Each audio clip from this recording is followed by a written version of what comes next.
欢迎来到少主力的魔幻空间，叉社青春版的火炭，正好咱们来做一下逆变吧。这款的变形需要注意的还是很多。首先把目标战士我们摘下来，胳膊这里的拆解，从下方这里来看吧。这儿有一个挂钩，我们需要把这个挂钩脱开，稍微的挪一下，胳膊这里才能卸开。 尽量还是先拆松扣子，因为这里边的扣眼还是很小的，然后稍微的折一下，拖出这个挂钩来，放松，然后把这一片翅膀外侧的2个插扣也同时的打开，旋转一下，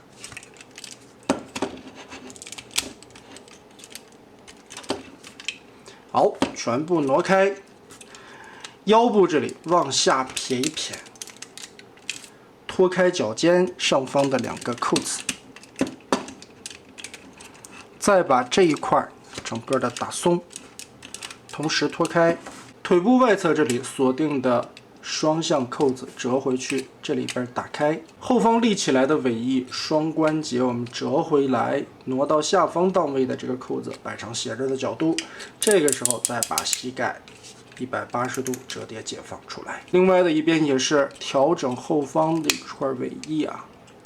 把这里一个窟窿填平，然后这一块解锁开下方的扣眼，折叠放进去，打开这里，打开扣子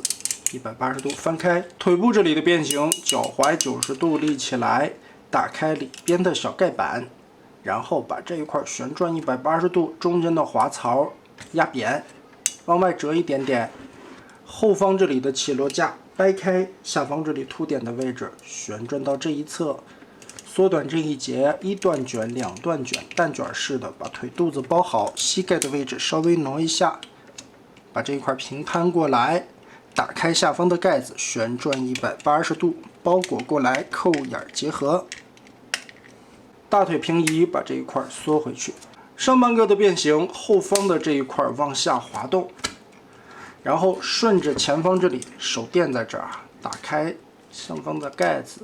这块后方的零件打开，这里稍微的接点韧性，把这2个扣子揪开，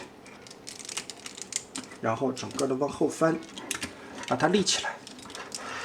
拆开下方这里的2个挂钩，这里180度对折先放下来，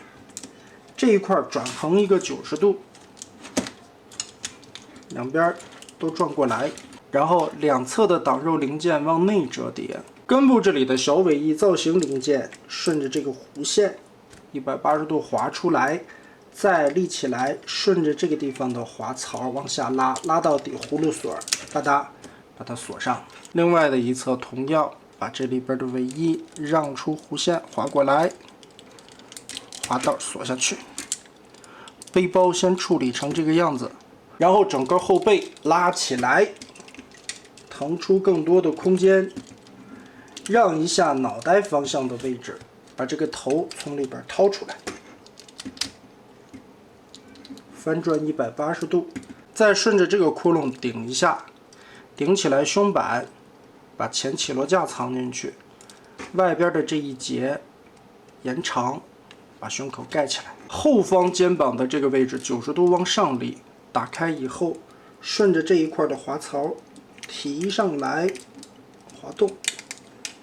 肩膀的这块盖板 Z 字折叠贴过去，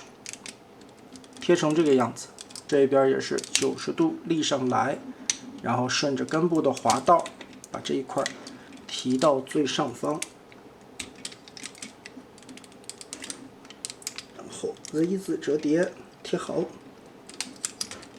现在我们就可以通过这个双段关节把机头装进去，整个的滑道往下缩，对准肩膀上方的2个扣眼位置，把它结合。腰部侧面这里有2个插扣，定好位置，同时的结合，捏紧，脖子盖回去，把这里的扣眼结合。现在腰部还错着一个缝隙，我们把腰部往后推一下，推正。 最后拉长胳膊，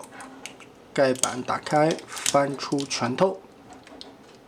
青春版的火炭我们就逆变完成了，可以和之前的动画版本来进行一下对比。身上融入了更多仿记忆玩具式的贴纸涂装，它是涂装涂上去的，刻画也很复古的风格。青春版的头雕是完全重新开模制作的，这个造型更像是记忆玩具里边的样式啊！哎，我有一点挺纳闷，怎么头领战士制作的时候，这颗脑袋咋就能在动画里边画成一个方块呢？这个区别也太大了呀！除此之外，还有一个红眼张嘴的替换面雕，额外的配件还有个易拉罐啊，这个啊不对，我看错了，mega。剩下的就是同样可以变为枪的目标战士小弟了，变形结构造型来说，跟动画版的那个也差不多啊。合金的小人拿起来很有分量。那这款火炭的记忆玩具配色逆变就是这样了。